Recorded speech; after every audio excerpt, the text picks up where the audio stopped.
শিরক দুই প্রকারের আছে, একটা বড় শিরক, একটা ছোট শিরক। ছোট শিরক কি? ছোট শিরক হচ্ছে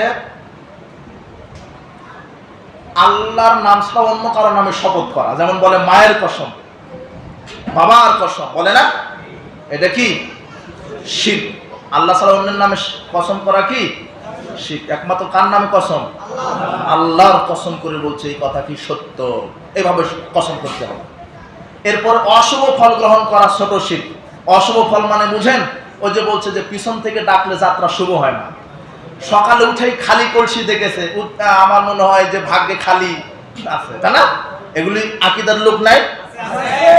আরে তোমার এই মাধবদীর ড্রাইভার বলছে যে যাক ভাড়ার প্রথম টাকাটা মাজারে দিতে হবে, তাহলে আর গাড়ি অ্যাক্সিডেন্ট হবে না। অরিমান আছে?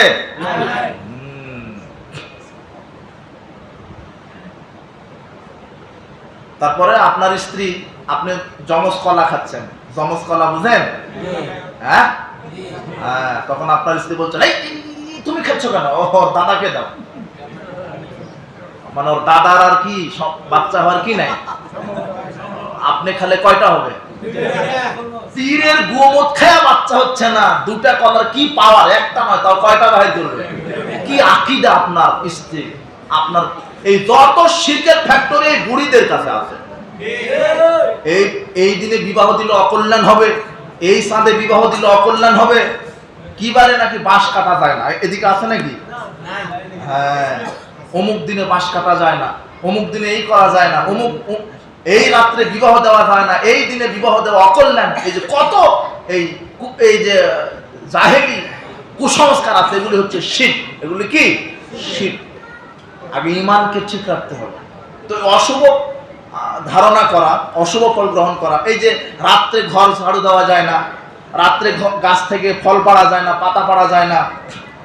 আপনার এই বাজারের দোকানদার, আপনি সকালে গেছেন, আপনি বাকি দিবেন না, সকালে বাকি দিবেন আপনাকে, যে ভাই আপনাকে যদি বাকি দেই সারাদিন কিসে যাবে?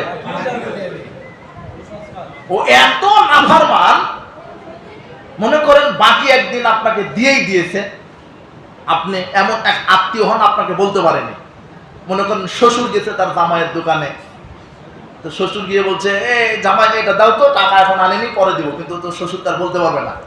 কিন্তু মনে মনে বলছে আহা আজকের দিনটা শ্বশুর তো আমার শেষ করে দিল, সারাদিন তো কি বাকিতেই যাবে। কিন্তু অন্যান্য দিনে 1 লক্ষ টাকা বিক্রি হয়, কিন্তু যেদিন তার শ্বশুর বাকি নিয়েছে ওই দিন তার 2 লক্ষ টাকা বিক্রি হয়েছে। এরপরও এই নাফরমান বলছে ইস রে, যদি শ্বশুর সকালে বাকি না নিত আজকে 5 লক্ষ টাকা বিক্রি হতো। বুঝলেন কত নাফরমানে? এলো মুশরিক, আল্লাহকে রিজিক দাতা বিশ্বাস করে না, ও মানুষকে বিশ্বাস করে, যা নগদ নিলেই আমার রিজিক বেড়ে যাবে। বুঝতে পারেননি এই যে আমরা কিভাবে যে ঈমানকে নষ্ট করে ফেলছি। এই ছোট শিরক করলেও জাহান্নাম সুনিশ্চিত,